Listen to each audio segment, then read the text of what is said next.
रहे, सजग रहे अभियान। नमस्कार, आप देख रहे हैं डिटेक्टिव ग्रुप रिपोर्ट। आइए रुक करते हैं खबरों की ओर। 21 दिसंबर को होने वाले अभिभाषक चुनाव को लेकर जिला कोर्ट परिषद में वकीलों में काफी उत्साह नजर आ रहा है।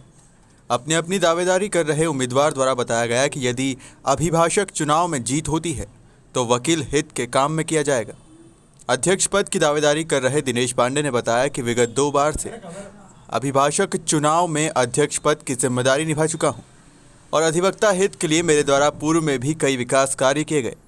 वहीं अध्यक्ष पद की दावेदारी कर रहे सौरभ मिश्रा का कहना है कि यदि वकील भाइयों का साथ मुझे मिला और चुनाव में अध्यक्ष पद के लिए मैं चुना गया तो मेरा सबसे प्रथम कार्य महिलाओं के लिए विशेष लाइब्रेरी, बैठने की उत्तम व्यवस्था के साथ ही स्वास्थ्य को ध्यान में रखते हुए क्लिनिक का निर्माण किया जाएगा। वहीं पार्किंग, वकील साथियों के लिए उत्तम बैठने की व्यवस्था के साथ ही उनकी मूलभूत समस्याओं का निवारण किया जाएगा।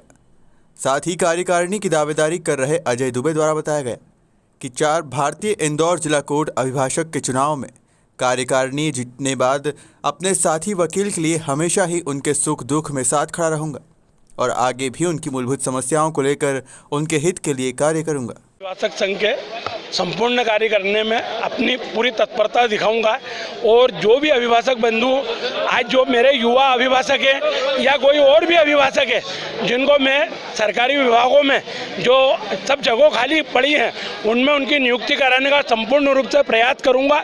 और दूसरा एक है कि हमारे यहाँ की जो भी असुविधाएं हैं जो यहाँ पे क्षेत्र की अपने परिसर के अंदर की वो सारी सुविधाओं को मैं संपन्नित कराने का प्रयास करूंगा।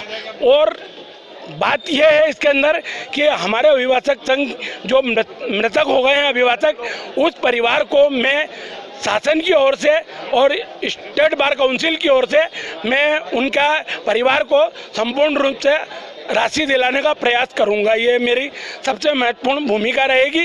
और कुछ ऐसी जो आंतरिक असुविधा है वो असुविधा को संपूर्ण करने का प्रयास करूंगा।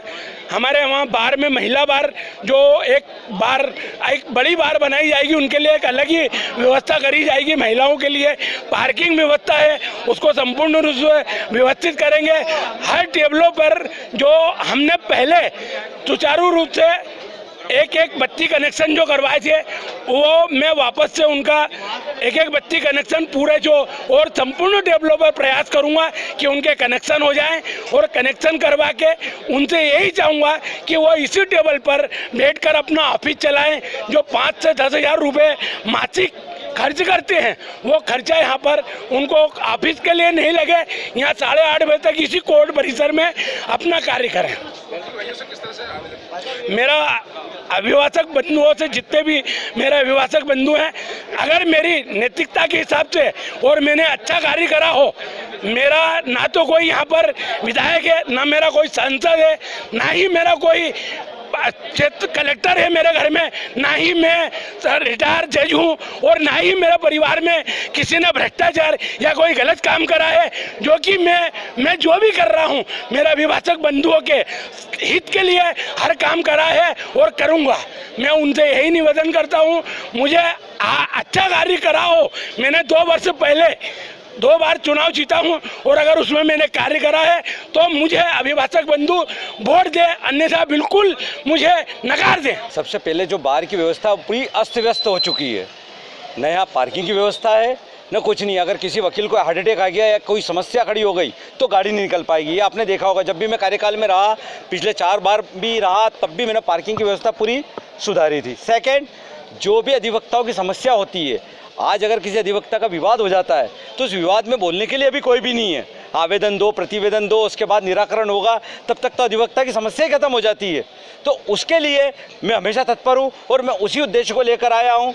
जो तानाशाही चल रही है उस तानाशाही के खिलाफ मैं आया हूँ।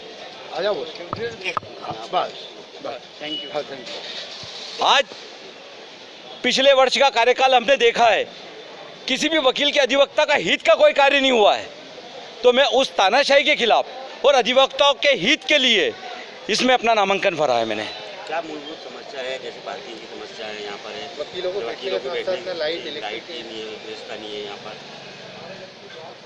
लाइट की समस्या, वकीलों के शेड तोड़े गए, उसके खिलाफ मैं आया हूँ। और शेड तोड़ने के बाद प्रशासनिक अधिकारी उनके ऊपर 353 की कार्रवाई की जाती है,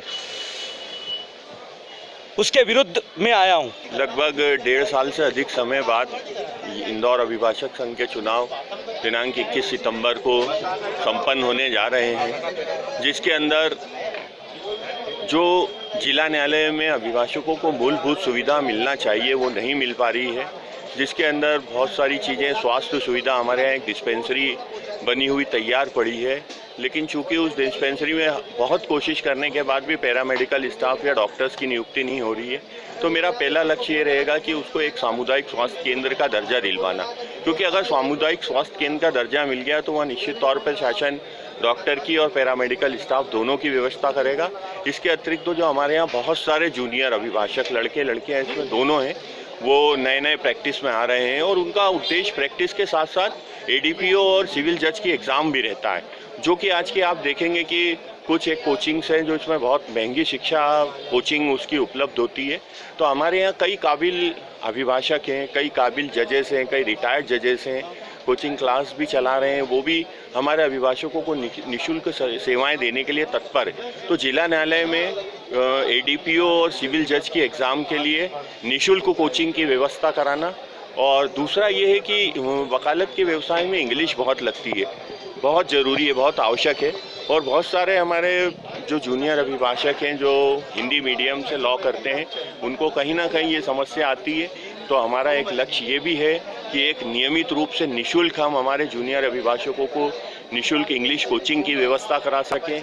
इसके अतिरिक्त पेयजल की व्यवस्था या ट्रैफिक की व्यवस्था काफ़ी ख़राब है, तो ट्रैफिक की व्यवस्था के लिए भी हम नगर निगम के सामने का पार्किंग की बात करके या गांधी हॉल की में पार्किंग की बात करके उस व्यवस्था को भी सुचारू रूप से चलाना आदि जैसे महत्वपूर्ण विषय हैं।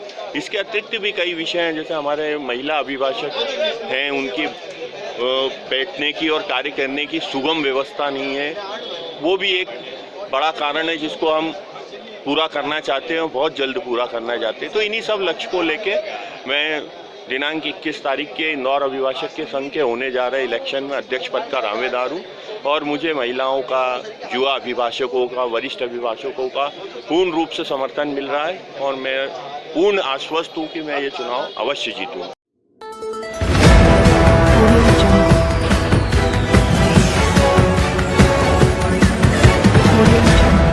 Detective group report. सतर्क रहे, सजग रहे अभियान।